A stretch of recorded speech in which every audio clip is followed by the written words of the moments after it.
ज्ञानं शरणं मम। मैं ज्ञान की शरण में हूँ। दर्शनं शरणं मस्य।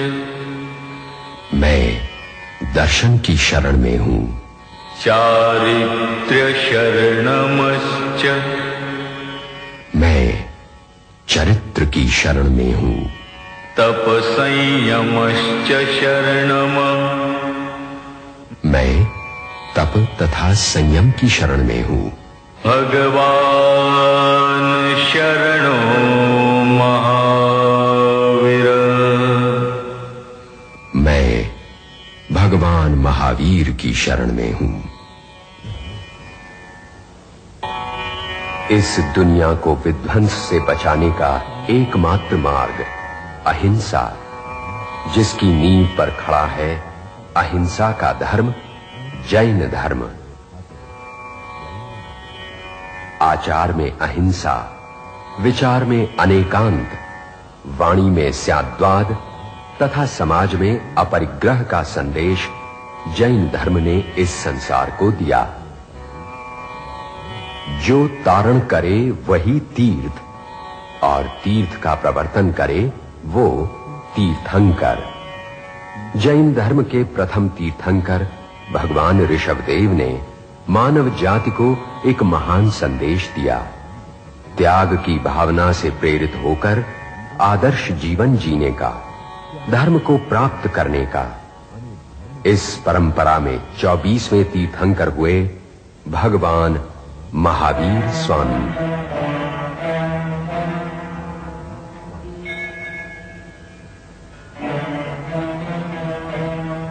भगवान महावीर का जीवन स्वयं साधना से प्राप्त गहन आध्यात्मिक अनुभूतियों पर आधारित है। प्रभु महावीर ने 26 भव साधना करके 27वें भव में 12.5 वर्ष की तपश्चर्या के पश्चात तीर्थंकर पद प्राप्त किया। भव प्रति भव सच्चे अंतर्ज्ञान का आलोक उनके मानस को उजागर करता गया।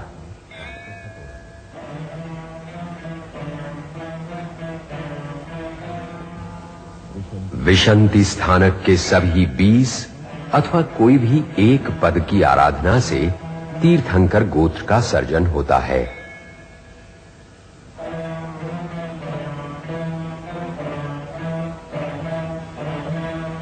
आषाढ़ शुक्ल की वो छठी घनघोर रात, आकाश में पुष्पावसतक विमान से एक दिव्य तेज निकलकर बिहार की वैशाली नगरी के समीप ब्राह्मण कुंड नगर में नायक श्री ऋषभदत्त की पत्नी देवानंदा की कोख में अवतरित हुआ। तीर्थंकर परमात्मा का इस प्रकार धरती पर गर्भ रूप में अवतरित होना च्यवन कल्याण कहलाता है।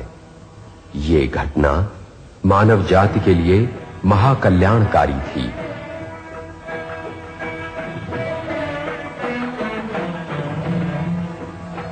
जगदोद्धारक तीर्थंकर का अवतरण यूं तो क्षत्रिय कुल में ही संभावित माना जाता है, परंतु अपने किसी पूर्व जन्म में अपने उच्च कुल पर मिथ्याभिमान करने के कारण उस आत्मा को प्रायश्चित के तौर पर ब्राह्मणी देवानंदा की कोख में जन्म लेना पड़ रहा था। देवानंदा अपने स्वप्न का वर्णन पति से करती है।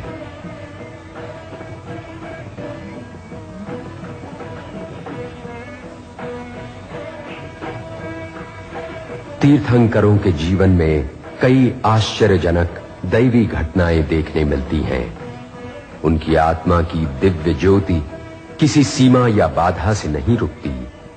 कुलाभिमान के उस छोटे से कारण ने भगवान महावीर को देवानंदा की कोख में अवतीर्ण होने पर बाध्य किया, किंतु इस अघटित को रोकने हरिणगमयशी देव ने उस ब्राह्मणी की कोख से गर्भ निकालकर भाद्रपद मास की कृष्ण त्रयोदशी की घटाच्छादित रात में उसे रानी त्रिशला की कोख में स्थापित किया। साथ ही त्रिशला के गर्भ में पलती कन्या को लेकर देवानंदा के गर्भ में स्थानांतरित किया।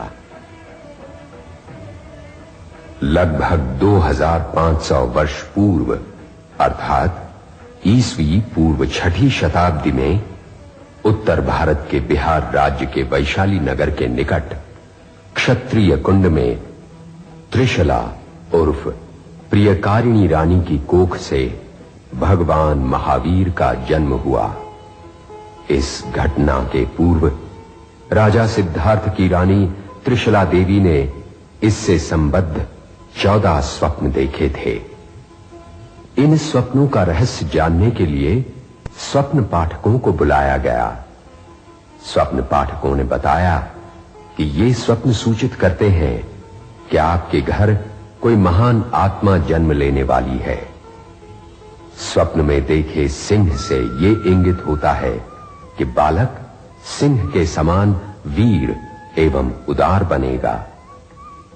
वृषभ का स्वप्न ये कहता है कि वो अधर्म की कीचड़ में फंसे धर्मरथ को खींच निकालने वाला धर्मधारी बनेगा। लक्ष्मी के स्वप्न से उसका अपार ऐश्वर्य एवं 2 मालाओं से उसकी त्रिलोक में शिरोधार्य पूजनीयता सूचित होती है। चंद्र का स्वप्न उसे शीतलता प्रसारित करने वाला और सूर्य का स्वप्न अज्ञान रूपी अंधकार का नाश करने वाला बताते हैं। कलश का स्वप्न सूचित करता है कि वो सर्व संपत्तियों का समग्र शक्ति का आगार बनेगा। समुद्र बताता है कि वो ज्ञान रत्नों एवं दर्शन रूपी मणियों का रत्नाकर बनेगा। देव विमान बताता है कि वो देवों को भी पूजनीय होगा। रत्नों के ढेर से उसके अगणित गुण सूचित होते हैं। निर्धूम अग्नि के स्वप्न से आत्मनिष्ठा का भाव प्रकट होता है। चैत्र मास की शुक्ल त्रयोदशी की त्रिविध तपन को शीतल करने वाली रात्रि थी। मध्य रात्रि के समय रानी त्रिशला ने भगवान महावीर को जन्म दिया। अंधकार में दिव्य प्रकाश फैल गया। महाजन्म के पुण्य पर्व के आयोजन में 56 दिक् कुमारिकाओं ने दिव्यात्मा के जन्म स्थान पर कदली ग्रहों का निर्माण किया। सिंहासन स्थापित किया गया। वे नाच गाकर उमंग में भरकर जन्मोत्सव मनाने लगी।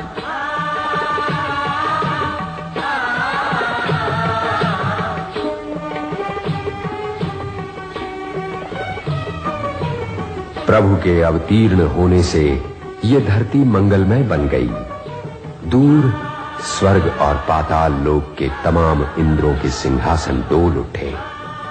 सौधर्म देवलोक के शक्रेंद्र ने सुघोषा घंटनाद कर देवों को जन्माभिषेक के लिए मेरु पर्वत पर पधारने का आमंत्रण दिया।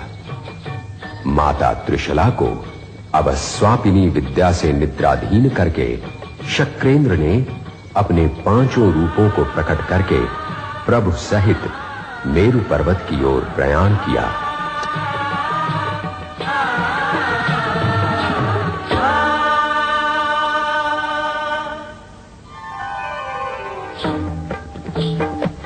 ऐसे दिव्यात्मा के जन्म का उल्लास पृथ्वी तो क्या स्वर्ग लोक में भी सर्वत्र छा गया।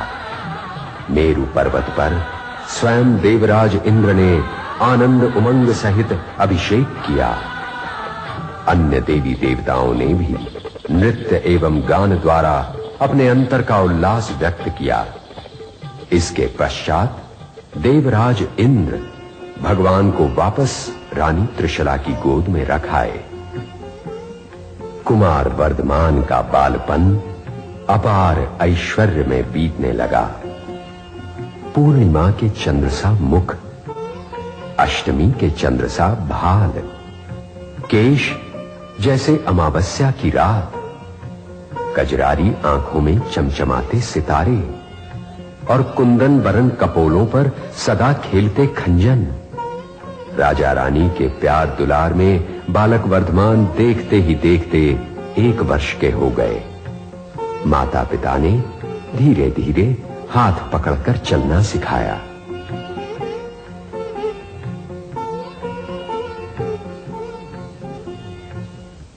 वर्धमान जब 7 वर्ष के थे तब एक दिन अपने मित्रों के संग खेल रहे थे। वहीं एक वृक्ष के तने से एक देव सर्प रूप में लिपट कर बैठा था। सारे बच्चे मारे डर के भाग गए, परंतु वर्धमान के मन में न भय न चिंता। सर्प से तनिक भी डरे बिना उन्होंने सीधे पूंछ पकड़कर उसे परे फेंक दिया और जान बचाकर भागते बच्चों को फिर से खेलने बुलाया। जिस बालक ने जन्म मरण के भय को जीत लिया हो, वो भला देव के किसी रूप से क्या घबराएगा। इस कालजयी बालक के समक्ष देव का दंभ मिट्टी में मिल गया। इस प्रथम कसौटी में हारने के बाद देव ने राक्षस का रूप धारण करके वर्धमान की निर्भीकता की फिर से परीक्षा करनी चाहिए। पहले तो बालक के रूप में देव वर्धमान से खेलने लगा और फिर खेल खेल में जैसे ही वर्धमान उसकी पीठ पर बैठे तो वो अपने विकराल पैशाची रूप में प्रकट हुआ। खूंखार आंखें करके दहाड़ने लगा, परंतु महावीर तो मानो शान से गजराज पे बैठे हों उतने निश्चिंत रहे। देव के कंधे पर बैठे अपनी नन्ही मुट्ठियों से प्रहार करने लगे तो देव पर जैसे वज्राघात होने लगा। तुरंत पिशाच रूप समेटकर वो गिड़गिड़ाता हुआ भाग गया। देवाधिदेव इंद्र ने भरी सभा में वर्धमान को भगवान महावीर घोषित किया।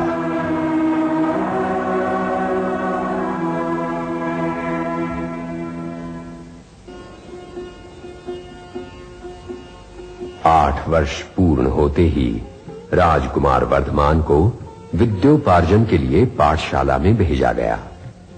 लेकिन अपने अध्यापकों से कुछ सीखने के बजाय बालक ने व्याकरण शास्त्र के जटिल प्रश्नों को सुलझाकर सबको चकित कर दिया। ऐसे महाज्ञानी को कोई क्या विद्या दान देगा।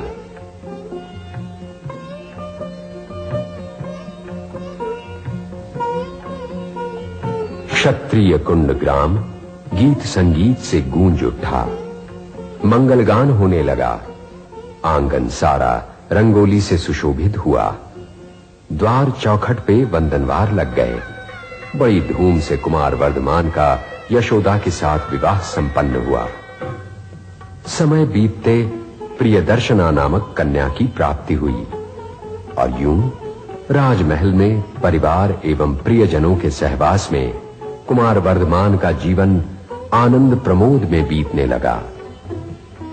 इस सौहार्द भरे परिवार में राजा सिद्धार्थ, रानी त्रिशला, ज्येष्ठ भ्राता नंदिवर्धन एवं उनकी पत्नी ज्येष्ठा और अलौकिक आभा मंडल से मंडित वर्धमान महाराज एवं उनके समीप पत्नी यशोदा अपने स्वजनों को एक मंगलमयी संध्या के समय भगवान अपना प्रथम धार्मिक उपदेश सुनाते हैं।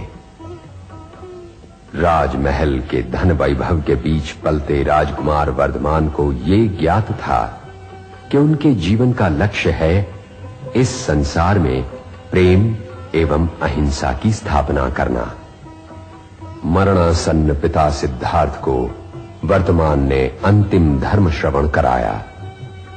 पिता के निधन के बाद भ्राता को राज संभालने का अनुरोध किया और स्वयं जल कमलवत निर्लिप्त रहे। 28 वर्ष की आयु में राजकुमार वर्धमान ने अपने ज्येष्ठ भ्राता नंदिवर्धन से संसार त्याग के लिए अनुमति मांगी। नंदिवर्धन ने कहा, मेरे प्रिय वर्धमान, पिता के वियोग का घाव अभी ताजा है। कृपा करके 2 वर्ष रुक जाओ, बाद में धूमधाम से विदा करूंगा। राजकुमार वर्धमान ने बड़े भ्राता का अनुरोध शिरोधार्य किया।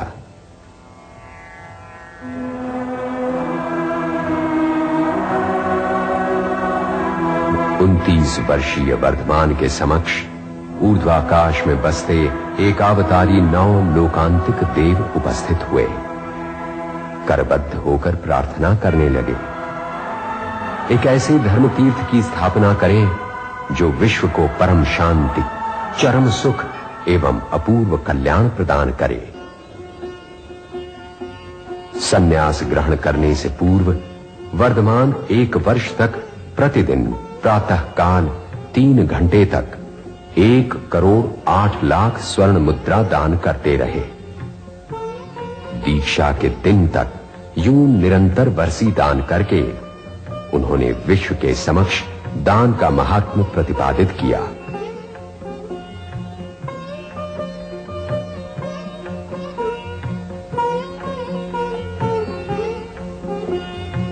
आह्लादकारी शरद ऋतु में मार्गशीर्ष माह के कृष्ण पक्ष की दशमी को मध्याह्न के समय महावीर ने राजभवन का अंतिम त्याग किया। प्रांगण में सजी धजी चंद्रप्रभा शिविका पर आरूढ़ हुए। परिवार की महिलाओं ने उनके सिर पर छत्र धारण किया। इंद्रादिक देवों ने पालकी उठाई।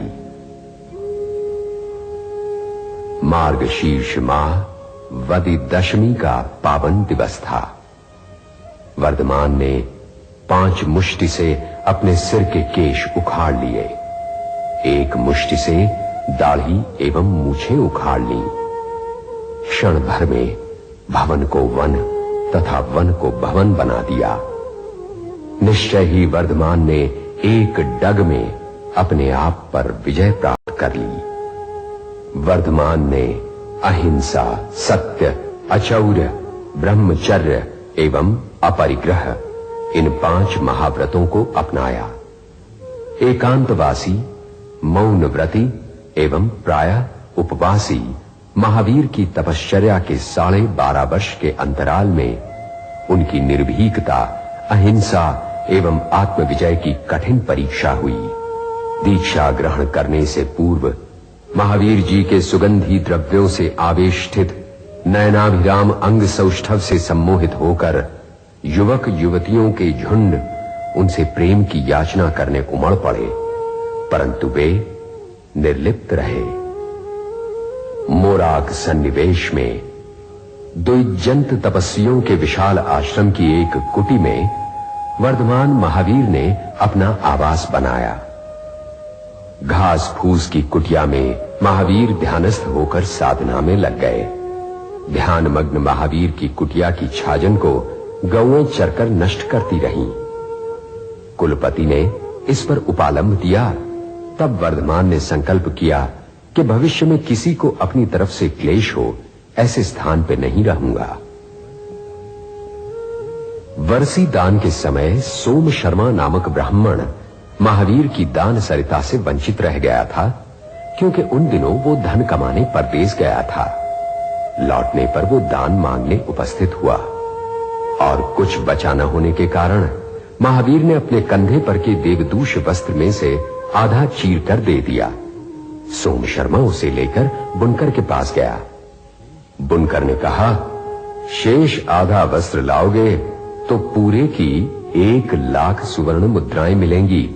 सोम शर्मा पुनः वर्धमान के पास आया, परंतु वस्त्र किस मुंह से मांगे। संयोग से वो वस्त्र हवा से उड़कर कांटों में जा अटका और वो उसे उठाकर चला गया।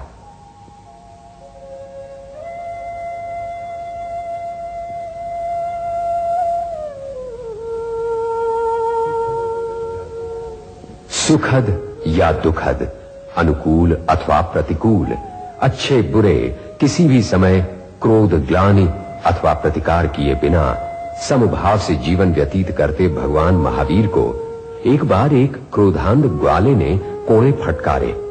तब स्वयं देवराज इंद्र ने उसे रोका था। जब इंद्र ने समीप रहकर उनकी रक्षा करने की अनुमति चाही, तब महावीर बोले, मुझे सुमन जितने प्रिय हैं उतने ही कंटक। आत्मा के एकाकी मार्ग पर चलने वालों को एकमात्र अपनी भुजाओं के बल और अपनी वीरता का ही आधार स्वीकार्य है। अस्थिक ग्राम में यक्ष मंदिर में शूलपाणी यक्ष के उपद्रव से लोग त्रस्त थे। महावीर इसको मिटाने मंदिर में ध्यान लगाकर बैठे। उस रात वो उपद्रवी यक्ष हाथी, विषधर सर्प एवं सिंह का रूप धरकर आया, परंतु भगवान महावीर का ध्यान तनिक भी खंडित न हुआ। शूलपाणी यक्ष ने थक कर अंततः अपनी पराजय स्वीकार कर ली। इतना ही नहीं, महावीर के चरणों में लौटकर क्षमा याचना की। उसी प्रकार वाचाला ग्राम के निकट आश्रम में रहते दृष्टि विष सर्प चंड कौशिक ने करुणा सागर महावीर के अंगूठे पर दंश दिया, परंतु निष्फल रहा। भगवान ने उसे उपदेश दिया, हे चंड कौशिक, शांत हो और बोध ग्रहण करो। चंड कौशिक को इसके परिणाम स्वरूप अपने पूर्व जन्म का अभिज्ञान हुआ एवं पश्चाताप जागा। ये क्रोध पर प्रेम की एवं भय पर निर्भीकता की विजय थी।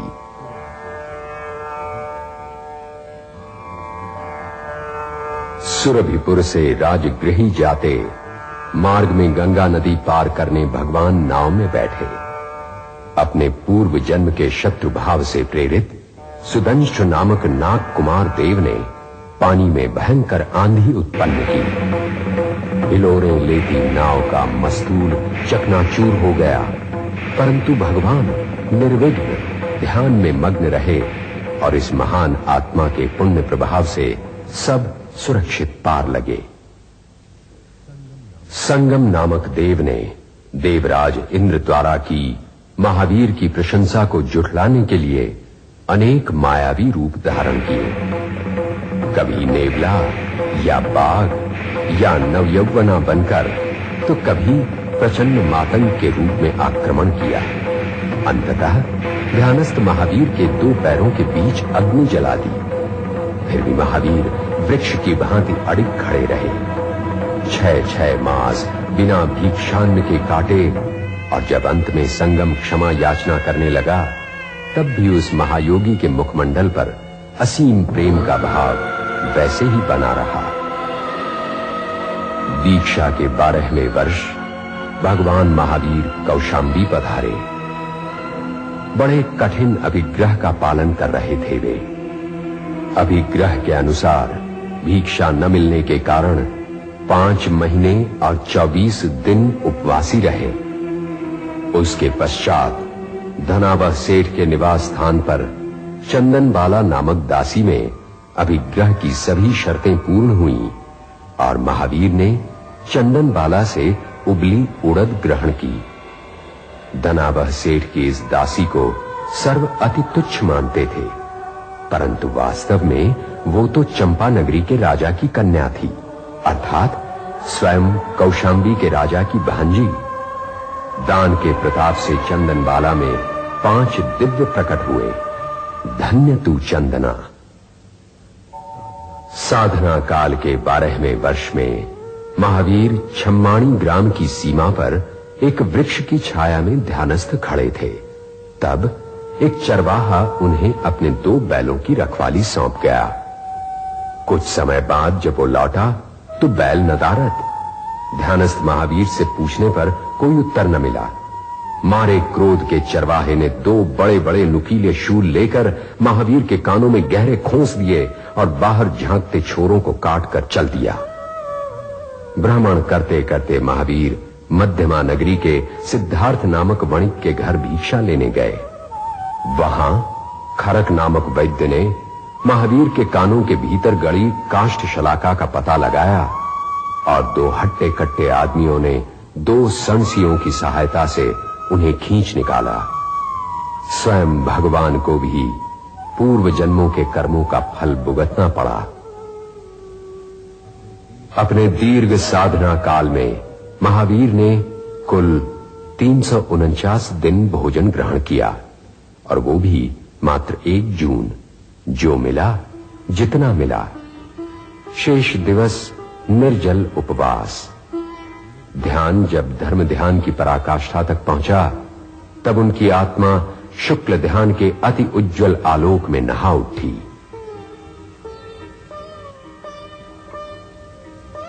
साढ़े 12 वर्ष उग्र तपश्चर्या करने के पश्चात भगवान महावीर ऋजुपालिका, जिसे ऋजुफला नदी भी कहते हैं, उसके तट पर धान के खेत में ध्यान लगाकर बैठे।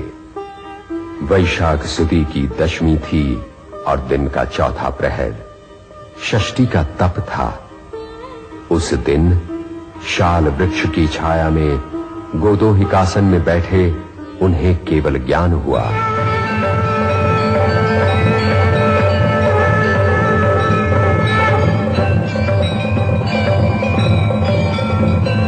महाज्ञान का उज्जवल प्रकाश फैल गया। केवल ज्ञानी बनकर वे त्रैलोक्य में आराध्य, वंदनीय, पूजनीय बन गए।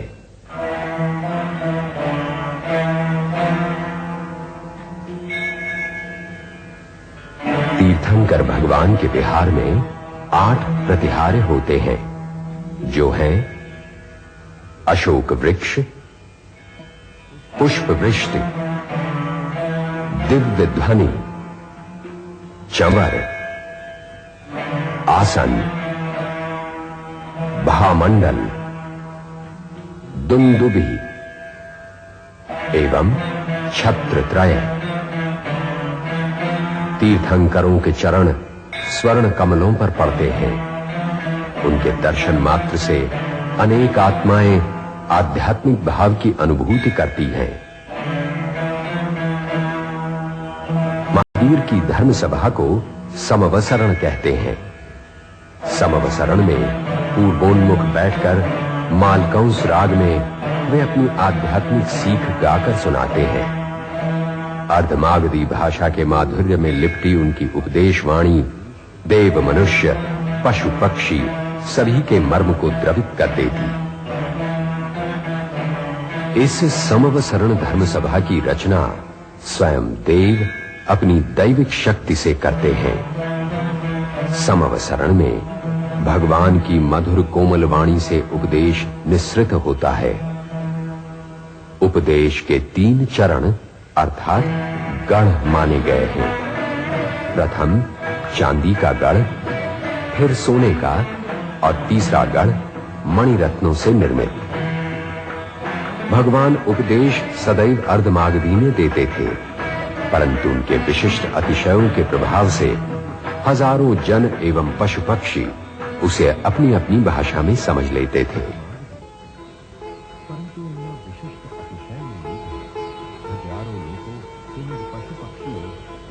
तीर्थंकर का प्रथम प्रवचन समाप्त होने पर समवसरण में भगवान के समक्ष अधप के सुगंधी चावल से बलि विधान किया जाता है। इस अक्षत को उछाला जाता है, जिसे देव, राजा, श्रीमंत एवं जन सामान्य ग्रहण करते हैं।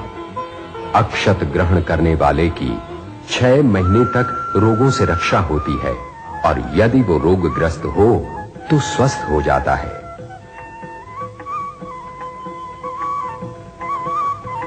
समवसरण में प्रवेश करने के बाद तीर्थंकर भगवान देव छंदा में प्रवेश करते हैं। तीर्थंकर के उपदेश वचन के बाद पाद पीठ पर विराजित होकर गणधर भगवान उपदेश करते हैं। इन उपदेश वचनों से त्रिलोक प्रकाशित हो उठते हैं।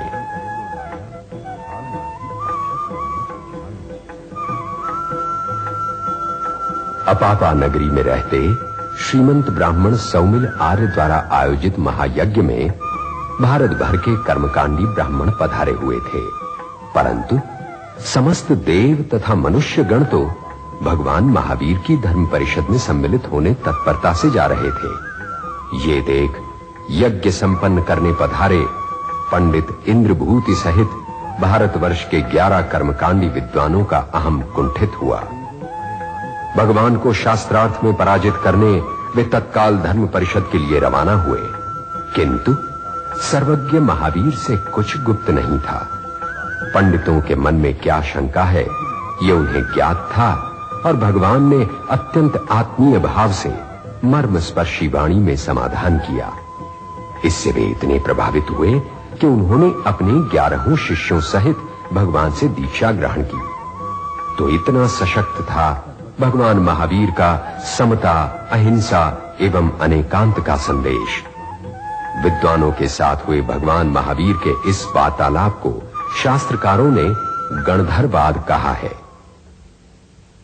गोशालक नामक शिष्य ने भगवान से तेजोलेश्य विद्या की साधना ग्रहण की और बाद में भगवान का शत्रु बनकर उसने उन्हीं पर इसका प्रयोग किया, किंतु उसने छोड़े हुए तेजोलेश्या के बलय महावीर के शरीर में प्रविष्ट होने के बजाय स्वयं गोशालक की देह की परिक्रमा करने लगे।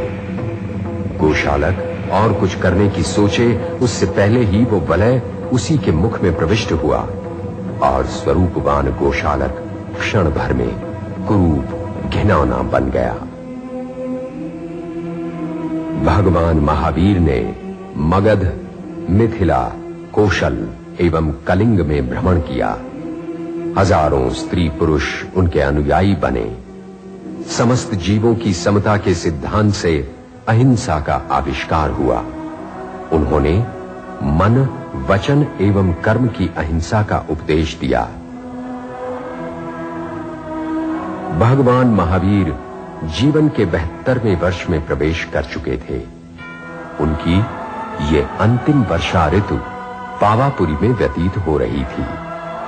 यहां 16 प्रहर अर्थात 48 घंटे का अखंड प्रवचन समाप्त होते ही भगवान की आत्मा ज्योति में ज्योति बनकर विलीन हो गई।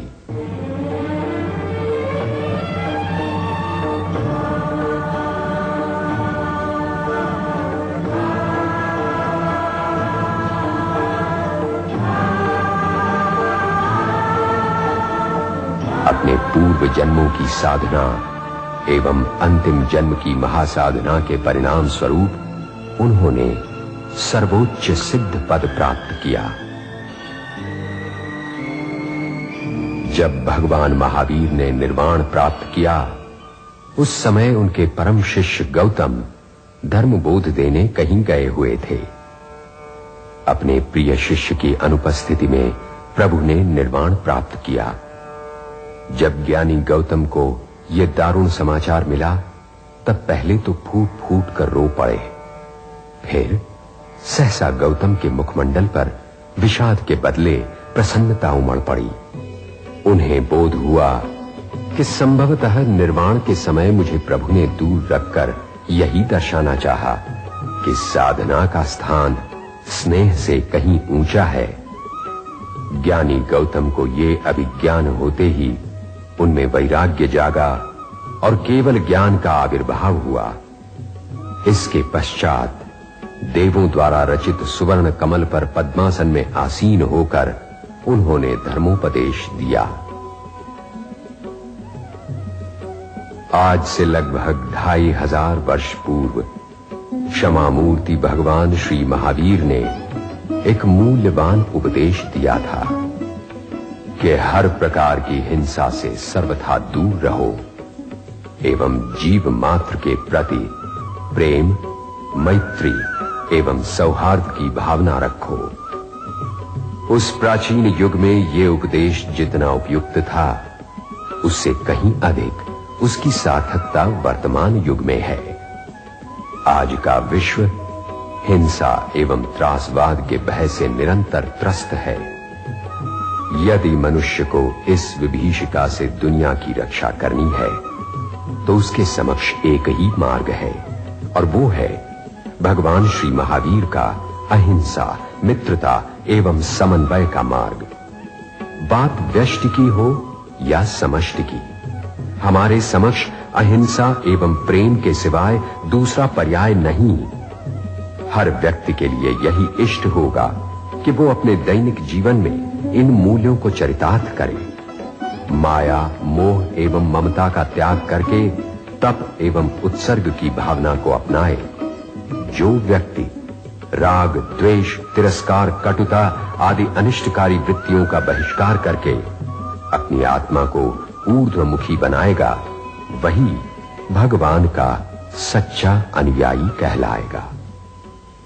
जैनम जयति शासनम।